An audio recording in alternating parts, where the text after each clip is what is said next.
I've been on a bit of a movie binge recently, having watched movies like Inception, Shutter Island, Parasite, and 127 Hours. It got to the point where I exhausted all good movies on Netflix and Hulu, and so I had to turn to the Wild West and go to Amazon Prime Video and have a search through their catalog. Amazon Prime Video is a clear third choice when it comes to movie catalog, and I only open this up if I'm in true desperation. So I filtered my selection by free movies, and just like any other person would do, I looked up what the best available free movies on Amazon Prime Video were. To my surprise, there was actually a movie included in the Amazon Prime Video app that is considered to be one of the greatest movies of all time, and that movie is Rear Window by Alfred Hitchcock. I'm not the biggest movie buff, but I did minor in film production in college, and I take a really big interest in directors like Tarantino, Damien Chazelle, James Cameron, and a couple others. So I was definitely interested in seeing an Alfred Hitchcock movie that is considered to be one of the best of all time. Not that ratings mean anything at all, but Rotten Tomatoes gave it a 98%, and IMDb gave it 4.8 out of 5 stars. It's considered by many to be Alfred Hitchcock's best movie ever made, and actually ranked 42nd on a list of best movies of all time. This is one of the movies we would show the aliens if they ever dropped down on Earth, and we had to give them an example of what art is. The United States National Film Registry and the Library of Congress considers this movie to be culturally, historically, and aesthetically significant.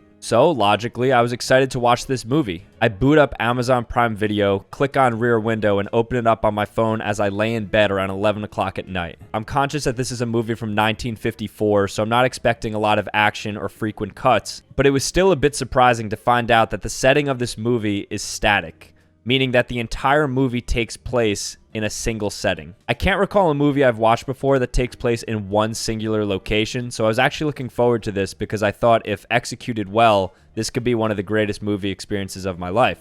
Now, without spoiling anything, the main character, played by James Stewart, basically got into an accident recently and his leg is in a cast, so he sits in a wheelchair and he stares out his rear window in an apartment complex for all of the days. And I'm not kidding when I say the entire movie is just observations he makes of his neighbors as he creepily stares and studies their patterns. This movie could have easily been 20 minutes long and could have actually sufficed as a better YouTube video. I don't think I have a bad attention span, but this movie made me feel like a goldfish many times. To consider a movie to be culturally, historically, and aesthetically significant to the Library of Congress, and then I come out of it more bored than when I came into it, I don't think it's an exaggeration to say that this is the most overrated movie of all time, given where it's supposed to be and given where it landed for me. It's like I was supposed to take a trip to Dubai, and then we got rerouted to Guatemala City. Like I said, I enjoy all kinds of films, especially ones made by Buster Keaton, Charlie Chaplin.